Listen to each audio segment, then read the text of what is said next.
You are listening to Something Rather Than Nothing. Creator and host, Ken Vellante. Editor and producer, Peter Bauer. All right, everybody, this is Ken Vellante with the Something Rather Than Nothing podcast. Super excited to welcome back Lauren O'Brien. Lauren, how you doing? I'm wonderful. How are you doing, Ken? I'm doing well. I am on vacation away from my regular union rep gig that I've done for quite some time, and hanging around in the Oregon forest with time off. I'm going. I've gone to a different place of reduction of stress and otherwise, which probably doesn't resemble your recent time because you've been up on stage doing a solo show. Tell us about when we talked to you. You were just about doing or starting to do the play at the Fringe Fest, and it's been picked up at Playhouse 46 St. Luke's. And tell us about Lolo and like what's been happening. We talked in April, but we're here in July, and let's go. Yeah. Last time we talked, I had never done the full Lolo's Boyfriend show in front of an audience. I had workshopped it, and I had done segments in front of small invited audiences, but I'd never done the full show. Yeah. And, I love it. I believe in it.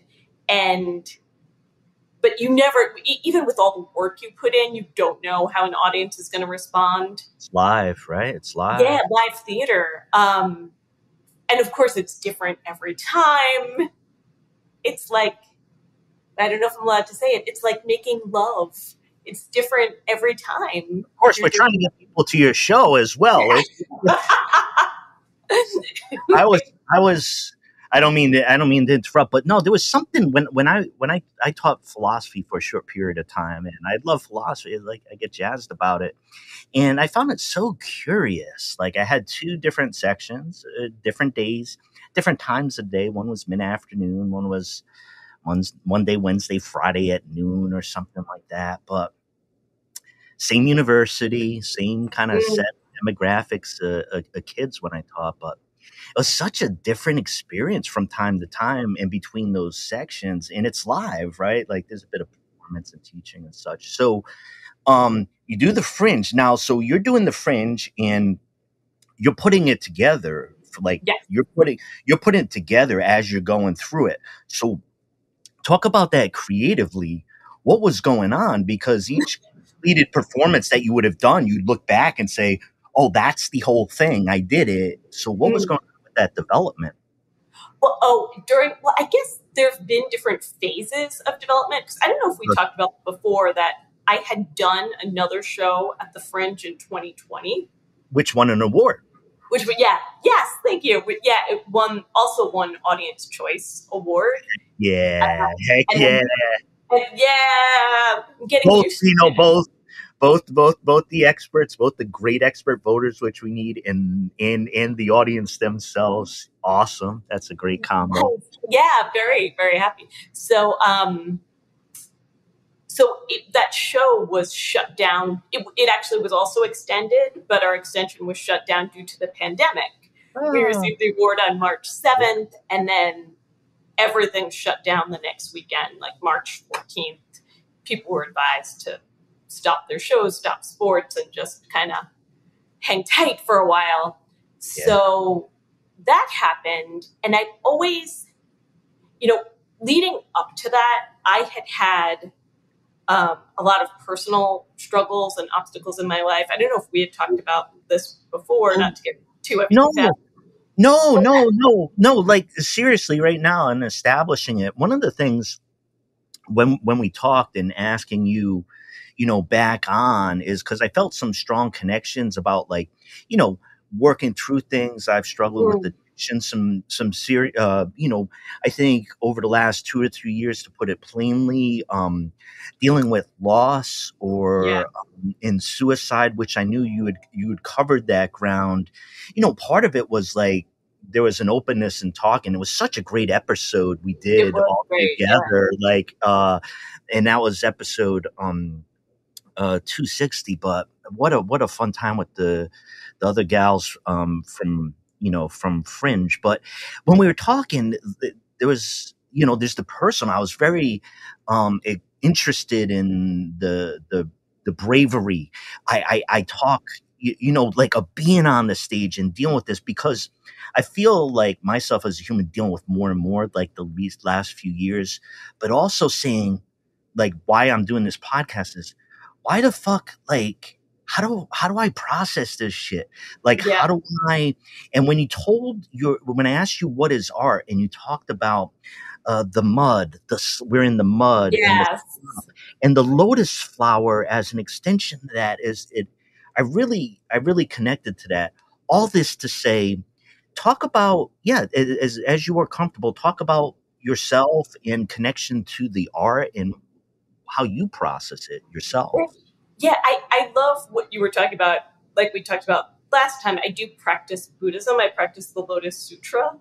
Nam Myoho Renge Kyo is the title of the Lotus Sutra in Sanskrit and ancient Chinese. So this kind of coming together of East and West. It literally means devotion to the mystic law of cause and effect through sound, as embodied in the lotus flower, which blossoms and seeds at the same time, symbolizing the simultaneity of cause and effect. And the fact that it blooms out of this muddy swamp symbolizes and encourages the rest of us to, amid the reality of our daily lives, amid the struggles, the suffering, the political conflict, the personal issues, that we can create something beautiful. And in fact, we need that mud to push down into, because the lotus flower doesn't bloom on top of a pristine mountain or on a beach. It only blooms in that mud. So I had the experience of having a lot of obstacles in 2018, 2019. I had written a punk cabaret show and called The Devil's Girlfriend.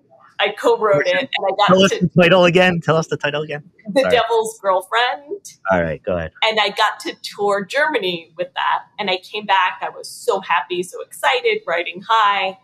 And shortly after I returned, my best friend committed suicide. Oh. And she had a really intense, interesting, beautiful, magical life. Yeah, sure.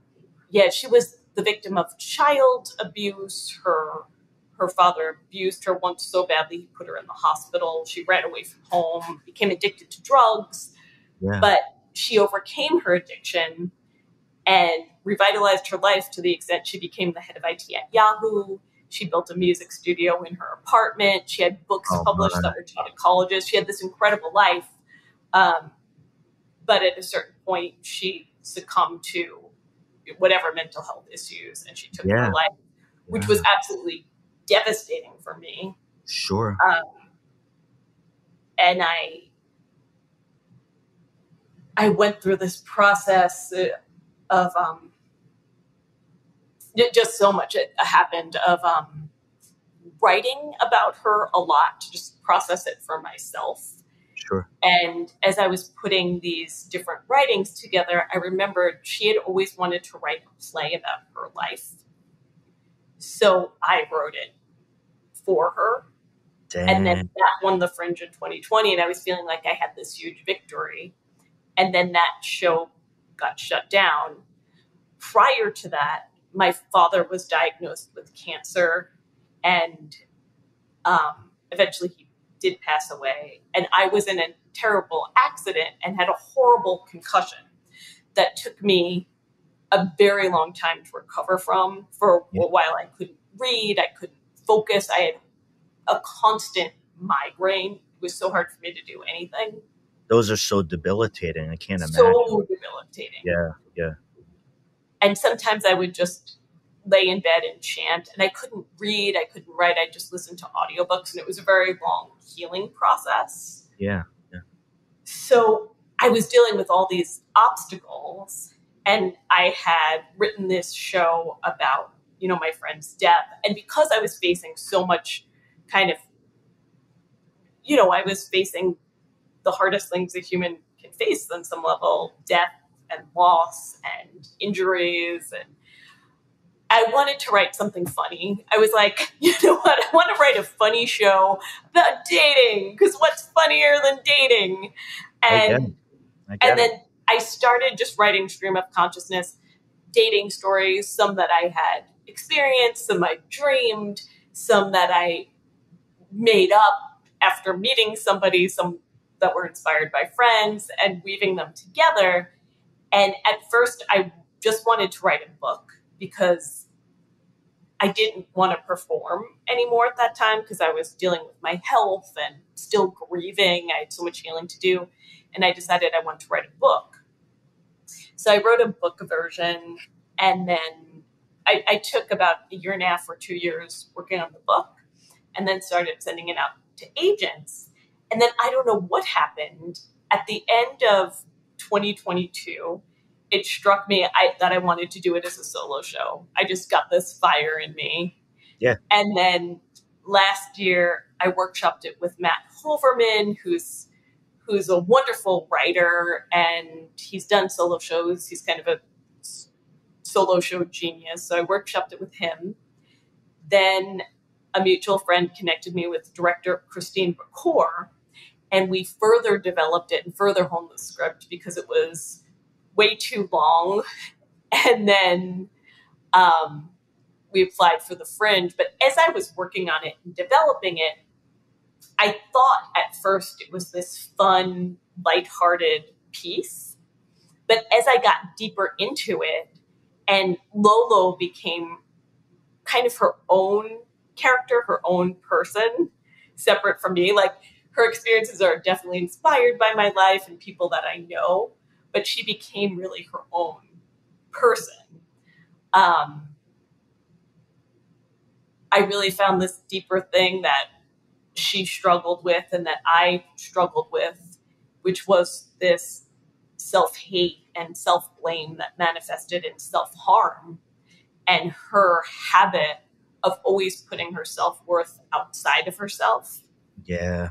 So this relationship journey is also her journey back to herself, back to her true self, and how she finds her true self through having these sometimes funny, sometimes hilarious, sometimes dangerous and heartbreaking experiences with these guys. In talking about the dark stuff and the comedy, I was thinking when you mentioned Buddhism, and which we shared with each other, practiced and have studied. One of the coolest parts about Buddhism was that it was so in your face. Like, death is present. Like, you are a suffering being. But that there was a path. Like the fact that we're contingent beings isn't a tragedy. It's like what makes life what it is. So there's this twist, but there's no pretense in Buddhism for me of encountering death and encountering suffering. As a matter of fact, there's the great discomfort for those who aren't familiar with the tradition, where they're like, "Oh, man, that's dark." Like, I thought it was like chill out, which it is, of course. And on the flip side of that, I also find, like, sometimes within Buddhism, like, that this joy, this laughter, this giggling at the universe because it's incomprehensible. This, like, why are you smiling? Because I'm like, I know it's a joke. I felt it. It's all, like, it's that there's some sort of deeper idiosyncratic connection. Was the intensity of what you were experiencing that which drew you towards Buddhism, or towards that practice of the intensity and how it felt for you, and that type of honesty that I see, if you agree, within the religion? That's a beautiful question. I love that. I started practicing many years ago when I first moved to Queens by myself. And I was living in a tiny little room. Where'd you move from? Where'd you move from? I went to school in Syracuse. I grew up on Long Island originally, so it wasn't too far. And I Strong had Island. Family, Strong Island in Astoria, but I lived in Syracuse for a while and then came back to Queens. And I wanted to be an actress. And I was so I was working temp jobs. It's like, I want to be an actress, but it's so hard to even get an audition, when you're first starting out. My goodness. So I was working at temp jobs and I had this dream, and I met this beautiful woman at this job who had such a lovely kind of aura and energy. And I just really wanted to talk to her. And we talked about yoga. We both did yoga, and we talked about being vegetarians. And then I said I was interested in Buddhism. And she said, when the student is ready, the teacher will appear. And there's a Buddhist center, an SGI Buddhist center near Union Square. And we went there and we just chanted 3 times. And I was attracted to it, but also a little puzzled because the energy wasn't my idea of what Buddhism should be. You know what I mean? Yeah. Like, it was actually, the chanting was very vibrant, and it was kind of like exciting, and people told me they were chanting towards their desires. She actually encouraged me to try this experiment, chanting Nam-myoho Renge Kyo a few minutes in the morning, a few minutes at night towards a goal or dream. And I wanted an acting job. And 2 weeks later, I got a national tour. Yeah. So what actually, I mean, it sounds that there's a scroll that I chant to. And it's written in Chinese characters. Down the middle is Nam-myoho Renge Kyo, and around it are different characters that represent different aspects of life. And I really love it because every aspect of life, from hell to Buddhahood, is represented on this scroll. It's not like only the good parts of the life. It's not like only flowers and ponies. It's everything is there. But everything in life can serve a positive function when we make our Buddhahood, or whatever you want to call it, our higher self, the center of our lives. So one of the things it says on the Gohonsen is earthly desires equal enlightenment. The sufferings of birth and death are nirvana. And I was really attracted to that because it was kind of the opposite of what I thought at the time, and I appreciate a lot of New Age philosophies, but some of them talk about kind of getting rid of the mud. You know what I mean? That we can be cleansed. Yeah, we can live in a state of maybe not digging into like the stuff right there. Right? Yeah. And I'm a very passionate person, and I like life. I have a lot of desires, a lot of dreams, a lot of things that I want to do in this world, and I love life. So I was really attracted to that. Wow, earthly desires equal enlightenment. And it's not just, because I want something, I'm enlightened, but through going to that process of chanting and transforming internally, we can bring forth our Buddha nature, Christ consciousness, whatever different people call it. So I was really attracted to it, if I'm being honest, a lot because of that earthly desires equal enlightenment aspect. Well, whatever gets, and what I found within whatever gets you there, right? I found that within the tradition, right? It's like if a joke got you there, or getting hit on the head, with a piece of fruit, it doesn't matter what it was. And I'm glad for your encounter. All right. Lolo's boyfriend show, a little more specifically. So I'm looking on the Instagrams, right? And you're doing your promotions and stuff. And I see you tied up on a chair. And I'm like, well, I mean, you had alluded to, some adventure within the show, but part of that is, for me, in complete openness, I'm titillated by that. And I'm also like, the idea of the vulnerability of being on the stage is something that really draws me, like stand-up comedians. You've sang in bands before, I think you had said, like being in the front, being in that, and that there's this there's this power and draw and incredible vulnerability Yeah. that I pointed out earlier, not just to say, hey, Lauren, that's great, but to say, yeah, Lauren, that's great. So like, how do you do that stuff on stage? Like, what are you exploring? What's the audience doing? You know, there's pizzazz and all that. That's why you're doing it. Yeah. Oh, thank you so much. You just gave me a lot to chew on. I mean, first, the vulnerability. It's so true that being on a stage, and it's so David Sedaris talked about the kind of writing he wants to do, and he's so interesting. But he talks about he wants the writing he does to basically feel like he's ripping off his skin. I think that's vulnerability. And my wish is to share my soul with everyone in the room, particularly with Lolo's boyfriend show, the way we designed it, the way we have the projections.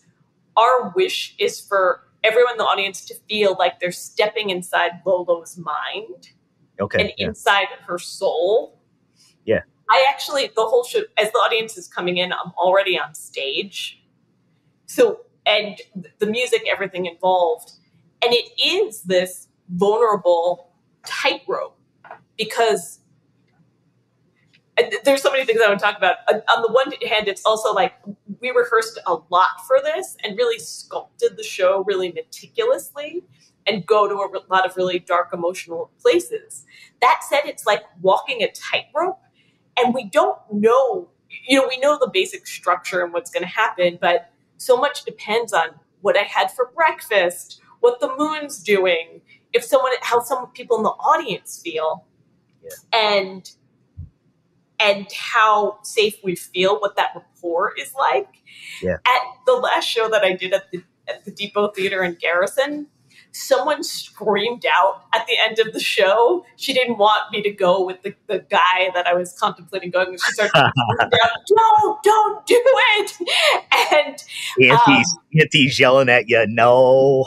And it was, and then I did my best to weave that into the show and keep going. And I wasn't sure exactly where that comment came from, but a friend of mine was sitting near her and said that during the show she was really going crazy watching Lolo make bad decisions. And it was just, my friend said that this woman was curled up and kind of like crawling out of her skin.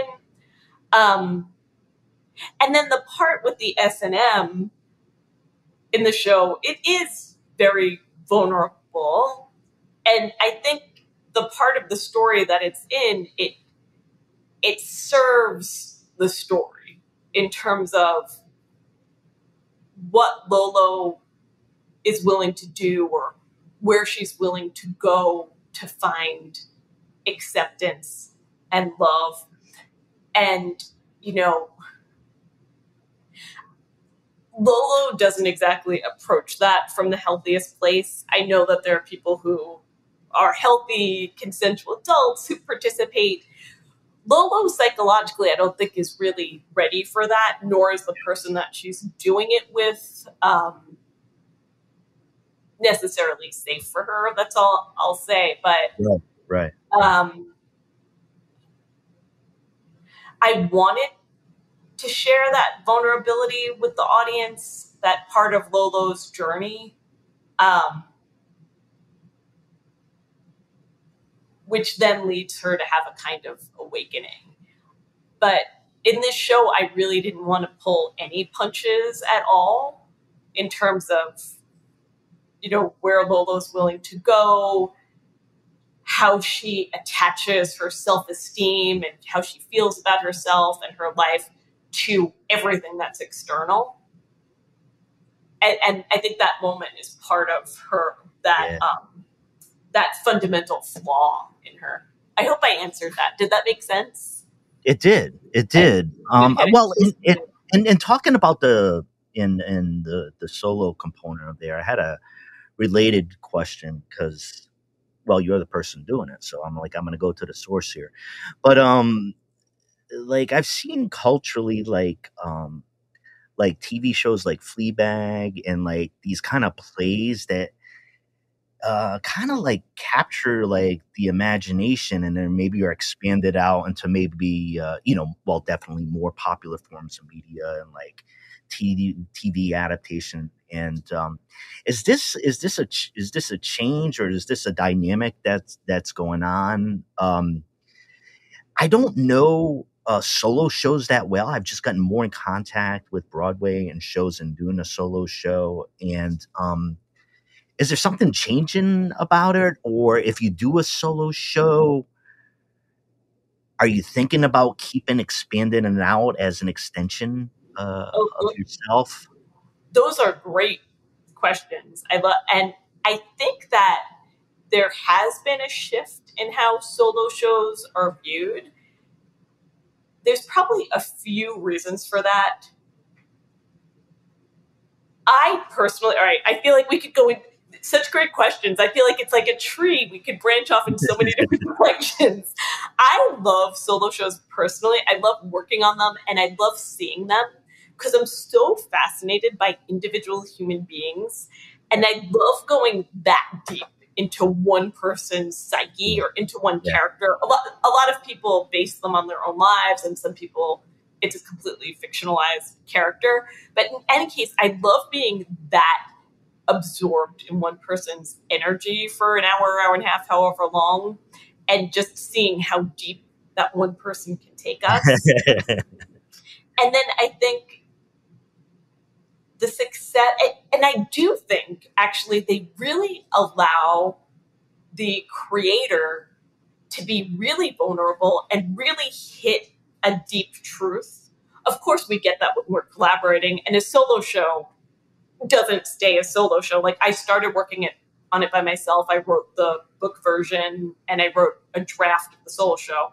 Then I workshopped it, and Matt Hoverman and then Christine Before became partners in creation, Leanne Arnold with projection. So then it becomes this collaboration.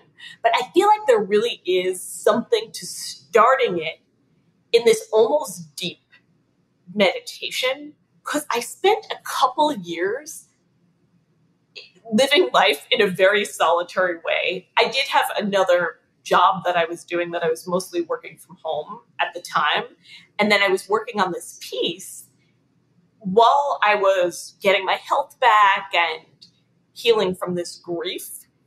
And I was almost living like a monk or a nun, in that I was basically working and then working on this piece.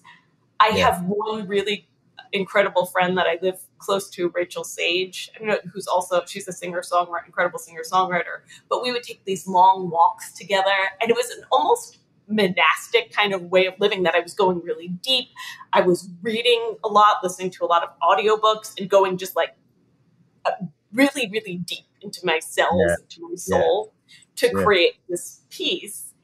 And then started working and collaborating and bringing it. So I feel like a lot of solo show artists do that, which allows them to maybe capture people's imaginations in a deeper way. Did you get to see Baby Reindeer yet? Richard Gadd's piece? I have not seen that yet. I really highly recommend it. Run and go do it. I got some time off. Yeah, it does get dark. Little bit of a trigger warning, because it deals with I go deep into cults, documentaries, true crime. Sometimes I know to turn it off because it's way too much, but I jump into there, and I do inhabit that area for sure. You're brave to go there. But Richard Gadd, that came out of, he did 2 solo shows at Edinburgh, and he combined them to create, I think it was called Baby Reindeer. I'm not sure what solo show was called, but the Netflix show is Baby Reindeer, and it's absolutely incredible. And that, I think it says at the beginning of the show, this is a true story. So it really comes from his life. Mine is fictionalized to a certain extent, and so is Phoebe Waller-Bridge. Bridges' piece is fictionalized. That's not her life. So I think that there's a way in which a solo show allows an artist to go really deep, and that can potentially really capture people's imaginations and hearts. Yeah. And then also just kind of practically speaking, you know, since the pandemic, it's been harder for theater financially, that a lot of times people don't want to commit to buying tickets too far in advance. Yep. And they're out of the practice of leaving their house and going to see live theater and live music. So just a solo show in the theater is less of a risk for producers and investors, just strictly practically speaking. Yeah. And we can give the audience such a multifaceted, deep experience. Like in my show, I think I might have talked about, I have about 12 costume changes that I do on stage. That's another thing about a solo show, is that I have so many interests and things that I love, and I get to bring them all into the show. Like I also play guitar, I sing some, I do poetry. So I bring all of that. I get to do songs. Ray Bacor, actually, incredible musician, made some tracks and musical arrangements to elevate the songs even more. And I actually took some styling classes at FIT because I love clothes so much, and I've styled photo shoots for other artists.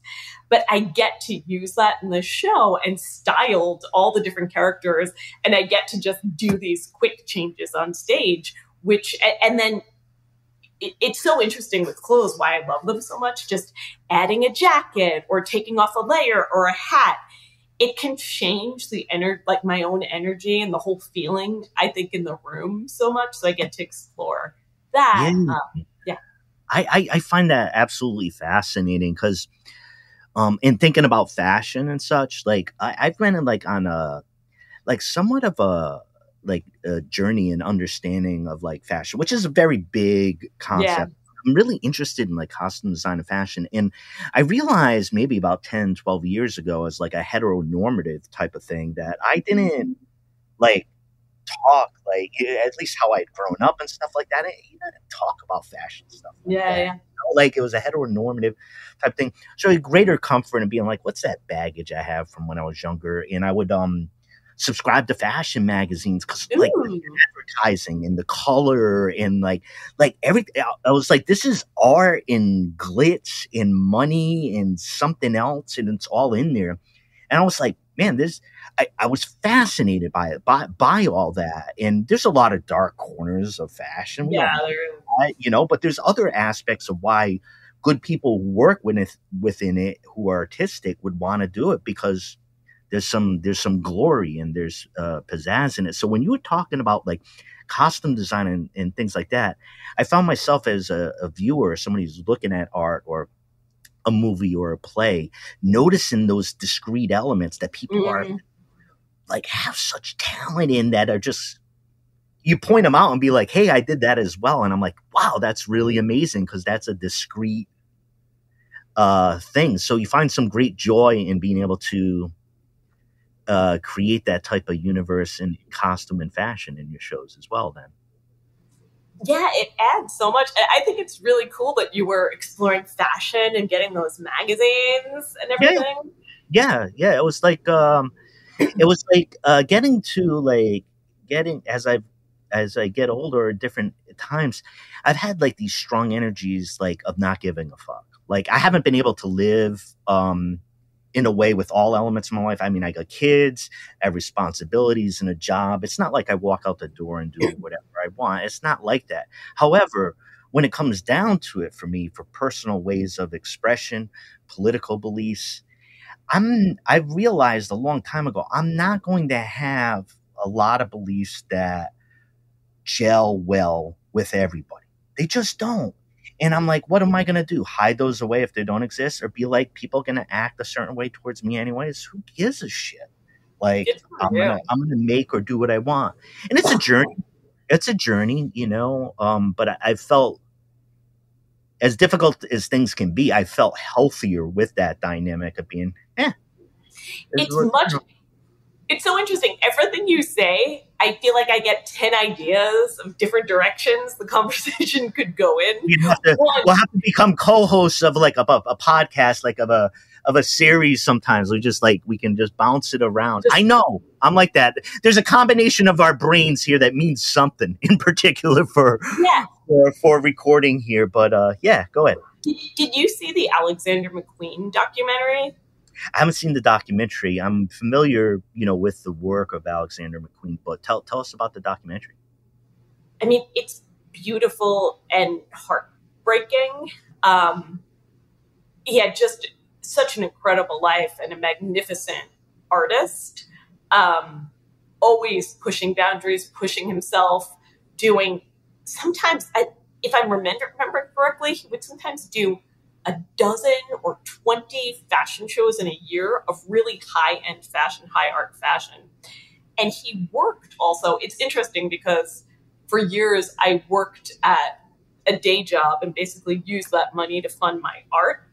Yes. And he did it at a different level, but as soon as I learned about him, I was like, oh, I'm just like Alexander McQueen funding my art, that he worked at a very high-end French label I think he was the artistic director, very high level, to fund his own label, that he used that work to fund his McQueen label.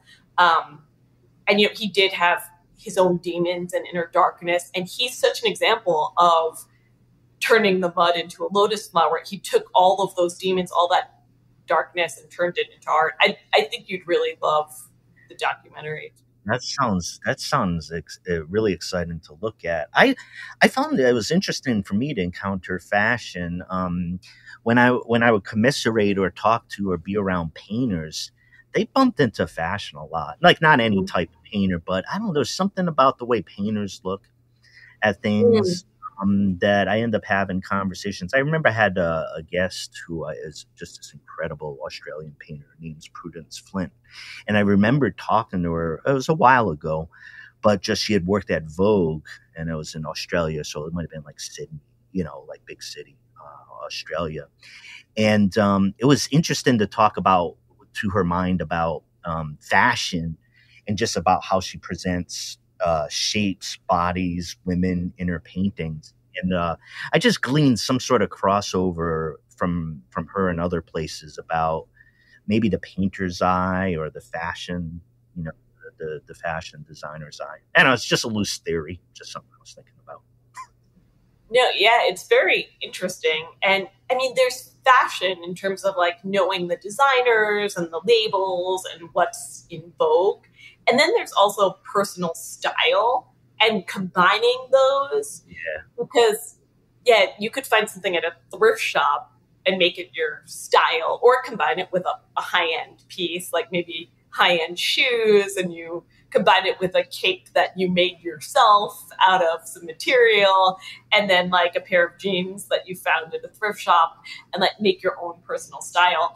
I mean, and what I'm really fascinated by is how those clothes, like the fashion, the style, the color, affect how I feel and how other people feel. Yeah. Like if I put on a certain hat or a certain color or clothes that are form-fitting or loose, like how that affects me. And then also how other people treat me. And I feel like it's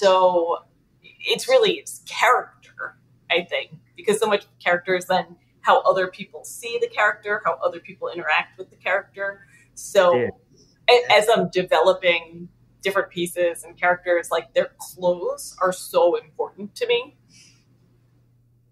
I think I was picking up on that piece you were saying. I know at times I have a aspect, empath, being able to feel what's from another. And you could pick up on that. I think there's something within fashion, how you dress. Obviously for a woman, and it could be different dynamics that goes on with what you're wearing, where it's at, what time of the year, your age, all this type of thing. But one of the things I find really fascinating is that if you're sensitive to how people are favorably responding to you, whether it's attraction or whatever, you can notice sometimes like how you're presenting yourself, what you're wearing, and be like, oh, I'm like, they're more people looking at me, or I'm coming off with an energy that's more attractive. You can feel it, like, Yeah.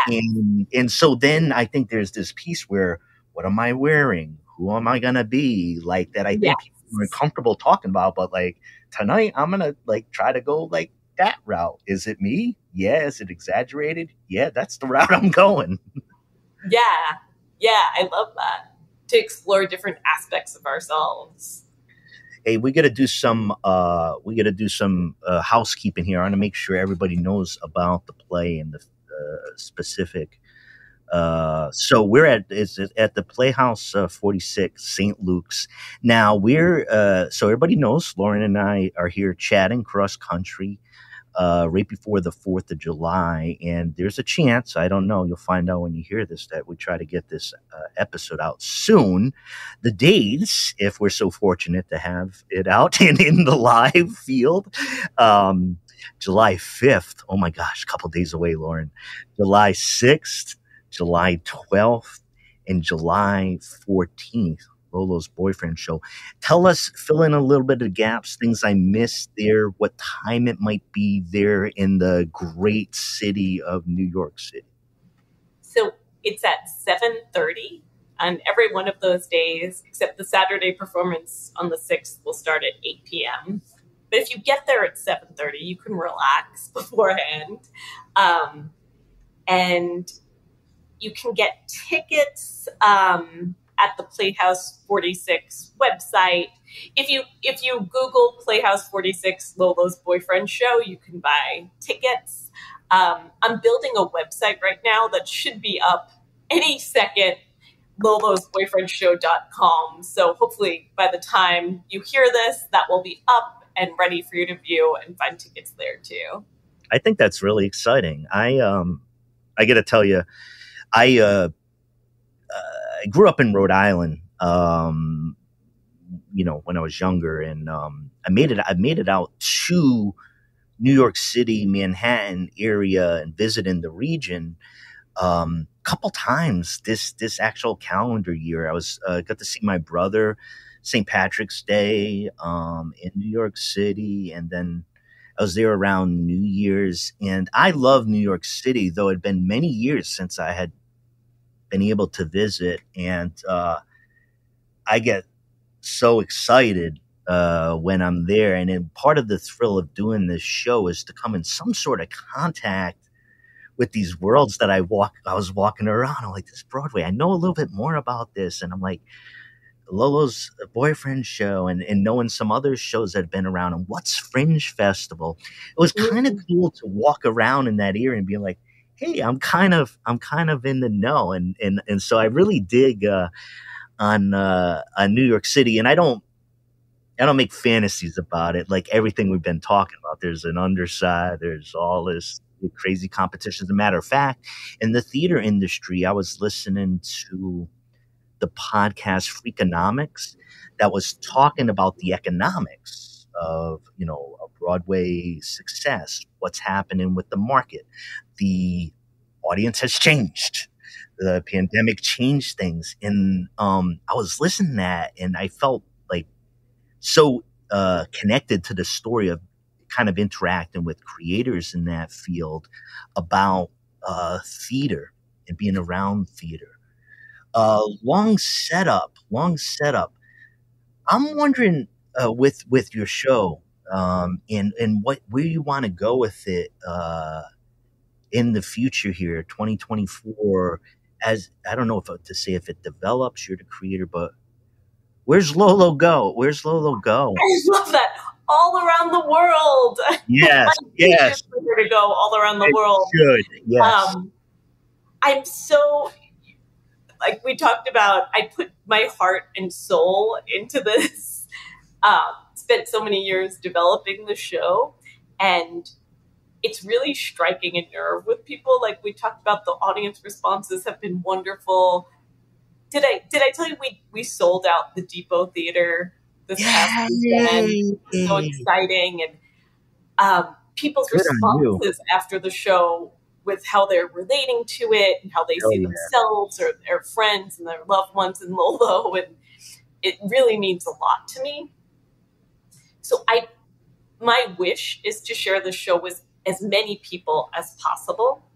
And joyfully, there is a lot of producer interest in the show. Now that we won the Fringe, we had a couple of producers come to see it at the Fringe, and more are coming to see us at Playhouse 46. Go see it. Go see it. Go see it. Go see it. Go see it. Yeah, so the producers are coming, and we already started talking about a possible off-Broadway or Broadway run, and then national and international tour. So I don't know if I'm allowed to even be saying that. I can say it as my wish and my intention. This is where we're looking to go. This is where we're looking to go. This is on the table. And I really see this, you know, this is a new age thing. Sometimes people talk about visualizing your future and stepping into it. Sure. To me, I really see this for Lolo's boyfriend show. It's not like I see like, oh, this is what's going to happen and I'm going to step into it. I'd also love to see her have her own television show, because I feel like it would work perfectly on television because she did. I see it, Lauren. I'm not just saying that. And the listeners can. Hey, listeners, you can think whatever you want. I see it. I totally see that. There's it's us listeners. Yeah, there's two places in my head, and we can view this in the Buddhist way, a kind of random phenomena. But two places stuck in my head when I was thinking about where I would expect to see or want to see. One is London, and one is Boulder, Colorado. For some reason, I don't know why. That's awesome. Both of those two places, I said, in my head, if I see it advertised in those two, that makes inherent sense. But everywhere, it's so cool to. I've seen the development or the life of a show. I don't know what language to use with your world, but and Brooke McCarthy, she had done a solo Fringe play, How to Be an Ethical Slut, and then that was moved on, like yours did, and I was like, it was really cool. It's like any artwork, right? Like if you see an artwork and you know an artist, and then like everybody in the world's talking about them, you'd be like, holy crap. Like I used to have coffee with them. Like I used to see that type of stuff, and there's like this pizzazz and excitement around it. And I think with plays are different. I just read last week David Mamet, American Buffalo. I picked it up at the bookstore, and I was like, yeah, you just read a play. Even when you just read it right there, there's such a different type of play energy, or you hear the voices in your head, or at least right? You hear the voices in your head and all that. I love plays, and part of doing the show, the podcast, put me in contact with just a different way of seeing things or performance. So you're hoping the website. What might we see on the website when it's done? What type of things are going to be on the website? There's going to be some video clips, some little tiny sneak peeks of the show, performance dates, maybe links to podcasts like this, where we can hear more of me and the director Christine Bouffcourt, getting to know us better. Lots of pictures. We love pictures. Places to buy tickets, and the bios of the whole team, which I think are really important because so much talent was put into really great life into Lolo. Well, all right, let's talk about that, Lauren. Tell folks it's not just you. You have a lot of people helping on the show. Tell folks the names and some of the things that they do with this show to make it, to make this happen. Well, first there was Matt Hoverman, who's a really magnificent writer and teacher, and he was running a workshop specifically for artists who want to create solo shows. So there were 4 of us, and we each bring material every week and then give each other feedback. And Matt Hoverman creates this really beautiful space. Actually, if you go to hit on next Wednesday, July 10th, Yes. I'm going to actually be on a panel, a free panel that's going to take place over Zoom with Matt Hoverman. And it's called I've Written a Solo Show, Now What? And there's some really wonderful solo artists that are going to be talking about their shows. And then also experts in marketing and promotion, like Michael Shine is going to be there, who has a marketing business called Microfame Media. And he's going to be talking about how to really, a lot of artists shy away from promotion and marketing, but it's a different way of thinking for a lot of folks. Yeah. So, and that's open to anyone. If you go to Matt Hoverman's Facebook page, or I think gosolo.com, you can sign up for that. So you'd be able to get to know him and all of us better on that. And if you have, I think a lot of what we're talking about will relate not just to solo shows, but to other artistic projects. You could check that out. And then Christine Bacour is directing the show and also developing it with me. And I've been just so happy working with her because, as we talked about, I spent a couple of years being so solitary. Yeah. Which was great, going so deep. But at a certain point, you really want... And the workshop was great, but, and the people there were wonderful, but they weren't really deeply invested as I was. Yeah. And Christine and I had matching prayers. Someone I recently heard, I don't remember who it was, that said we're all like puzzle pieces and we perfectly fit together in this world. Sometimes we don't know it, but there's always the matching puzzle piece. And I had a prayer. I was like, I want this show to be and have a really badass open-ended off-Broadway run.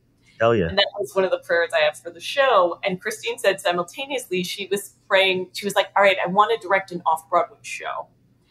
And Christine's done a lot. She was on Broadway. She was in Chicago for years. She played Velma. She's directed. No way. Yeah. She's been in the Hudson Valley Shakespeare Company. She's directed a lot at the Depot Theater in Garrison and toured all over the country in different plays and musicals. She's a Broadway veteran. She's a badass, real magnificent monster talent. She really understands theater, and she's also an acupuncturist, and she's really good at letting me cook when it's time to cook because I'm bringing a lot to it, and then knowing what needs to be adjusted and how that's going to affect the whole piece, and really like honing in on what needs to be adjusted in just the most brilliant way. She also, because she's, I guess she's co-designed different technical elements, she's also really brilliant at how the piece can be held together with the different elements, the lighting and sound design. And we worked together along with, Leanne Arnold did the actual projection design. And Christine and I talked a lot about what we wanted, and then spoke with Leanne about it. Leanne saw the show and really breathed life and created these gorgeous projections, which really enhanced the show and enhanced Lolo's mind. I've seen some shows with projections where they're a bit distracting. And we talked a lot with Leanne about wanting them to frame and enhance. And people told us that sometimes they'd be watching the show and then all of a sudden realized that the projection environment had changed completely and they hadn't noticed it until whenever they looked up 10 minutes later. Cam Dasher designed the sound, which, sound design can just affect the life of the place in a deep way. Absolutely. I've learned a lot about that in conversation. Absolutely. Sound. And then Colston Breinoff actually just joined the team as our magnificent stage manager. And he's also a conductor.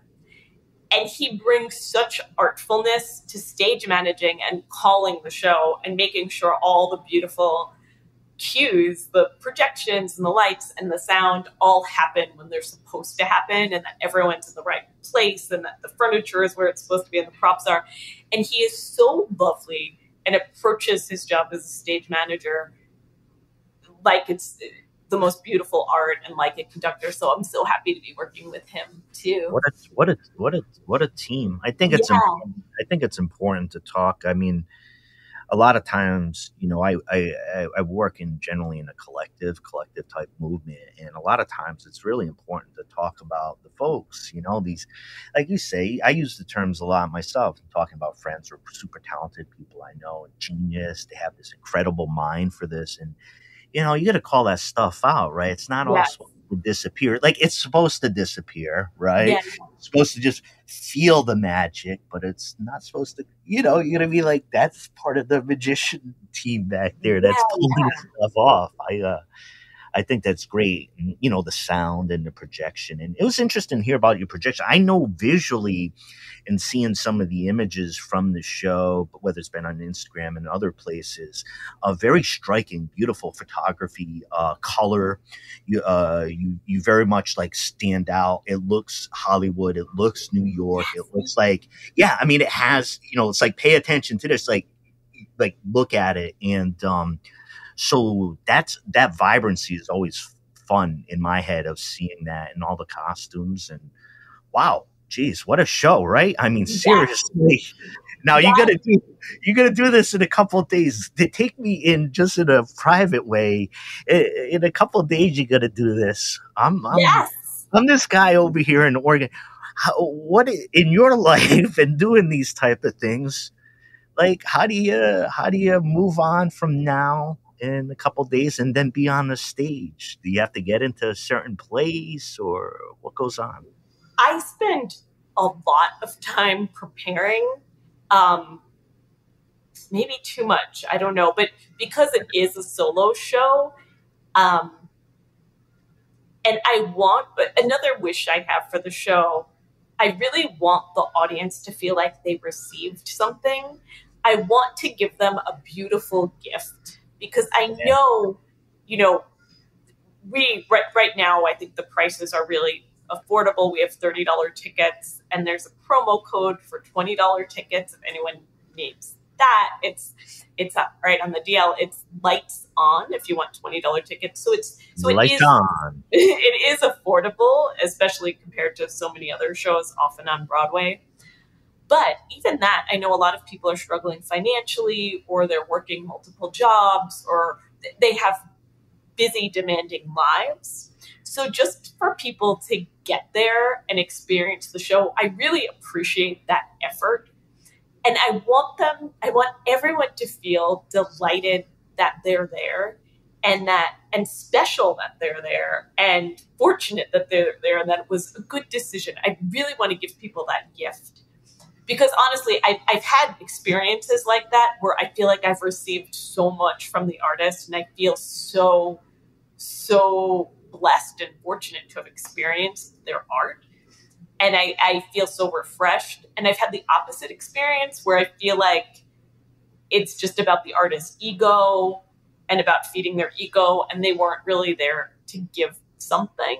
So that's what I want to be. So in order to do that, I spend a lot of time cultivating the internal energy to be able to do that and to bring the show that I want to bring to the stage. It's actually, the show should probably live at about an hour and 40 minutes. We cut it for the Fringe because it needs to be 90 minutes. But so right now it's a 90-minute experience, maybe a little longer, where, you know, I play 18 different characters and go through a really intense emotional journey. So I spend a lot of time getting ready. I do yoga. Usually I'll get up and I try not to have other plans on show days. So I'll get up early and I'll do yoga and I'll be quiet and I'll do my chanting and really visualize how I want the show to go. And then depending on what the time or what happened the day before, I'll check in with each of the characters and check in with how they are, where they live in my body, let them speak through me. Sometimes I'll check in on the subtext at certain parts of the show. There's been certain days, sometimes I'll go through the whole show quietly and just let it move through me. Wow. And I'll check in with the intentions, why I'm doing it, what I want to give. So I really do go deep, as deep as possible on show days. I watched a documentary about John Leguizamo, like the king of solo shows. I love John Leguizamo. I love him so much. I love him so much. John Leguizamo should be president or king of somewhere. I love him. He's really my inspiration for doing these. And in this documentary, I don't know if he kept doing this throughout his career. He said he would get to the theater at 8 a.m. At 10 a.m. for an 8 p.m. show. And he would spend the whole day preparing physically, mentally, spiritually, emotionally his characters, because he wanted to have that life force to give the audience a gift. And I would feel that from his shows. I'd be so moved. So I do prepare a lot. And a friend of mine saw the show at the Fringe, and she asked me, she said, how did you do this? She said, did you go into a cave for a year? Yeah. And I said, basically, yeah. Yeah, I did. I go really deep to.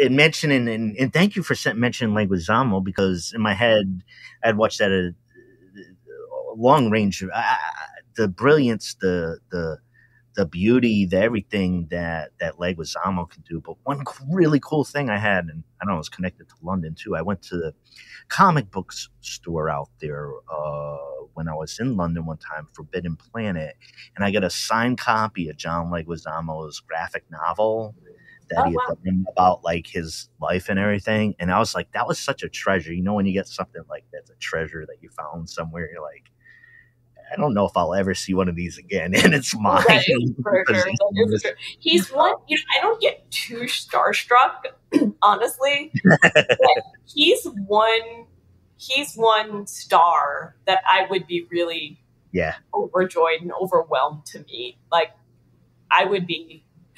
That's a little wish that I have. I really wish that one day he'll see my show somehow. Well, we could try to help bring it about, and then maybe we can co-host an episode together, and John and bring, Mr. Leguizamo on. That would be a dream. This wasn't all intended to be a Leguizamo party at the end, but why not? I'm so excited, for your play, and also to be able to, to have chatted with you again, and just like the great questions and like energies, and just trying to like connect about like zany aspects of life and like getting through it, and really just to stop and notice and have a conversation with you about what you're achieving and what you're doing, and just notice it. And so best of luck. Let's go to the other city I was thinking of for Lolo's boyfriend show to be. The other one I was thinking of was Dublin. Ooh, yes. I think I actually, in order to modify my earlier answer, I would actually put Dublin in front of everything. So I would say 3 of Dublin, London, and Boulder. Boulder sneaks in there from the Rocky Mountain region in the U.S. But I'm thinking, from your lips to the goddess's ears. Did you know Lolo's mother is Irish? You might not have even known that. I didn't know that. That's so interesting that you said Dublin first. Lolo's mother is eternally frustrated by her. She's trying to get her to grow up and face reality, but Lolo won't. It all led here. The voice of the show, Rachel Lally, is from Dublin, a performer and model. This it's all connected somehow. It is. Lauren and I talked about this early on, whether it was Buddhism, the universality of everything. We've tried during this episode on Something Rather Than Nothing to cover a good chunk of terrain. Yeah, we did. I love talking to you. It's wonderful. Yeah. It's such a blast to talk to you, Lauren O'Brien, and everybody. Just think about trying to support live theater. If you're in the area where there's Lauren O'Brien or any of the independent theater, it can be more affordable and accessible, and you're an appreciated audience member deeply in a smaller show. So just encouraging listeners to, support the arts in this way and support Lolo's Boyfriend show. So maybe it'll get to all those places we're throwing our darts out there toward. Lauren, thank you so much for coming back on to Something Rather Than Nothing. It's my honor and pleasure. Thank you so much, Ken. It's been wonderful.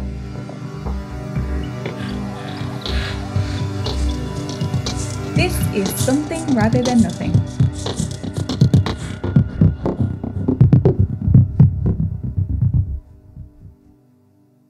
And listeners, to stay connected with us and our guests, visit somethingratherthannothing.com. Join our mailing list for exclusive updates and access to guest-created art. If you enjoyed this episode or any episode, please like, subscribe, and leave a review on your podcast platform. People really read that shit. Your support helps us reach more listeners and spread our community across the planet. This is a global show, and we like to give a shout out to our many listeners across the world, including many listeners in Canada, Spain, Germany, UK, Argentina, Brazil, India, Thailand, and so many more places. Be sure to follow us on Instagram at Something Rather Than Nothing Podcast for behind-the-scenes content. And the best way to help the show is to tell your friends about us. If you love it, they'll love it too. Tell your friends who love it. We love you. This is Something Rather Than Nothing Podcast.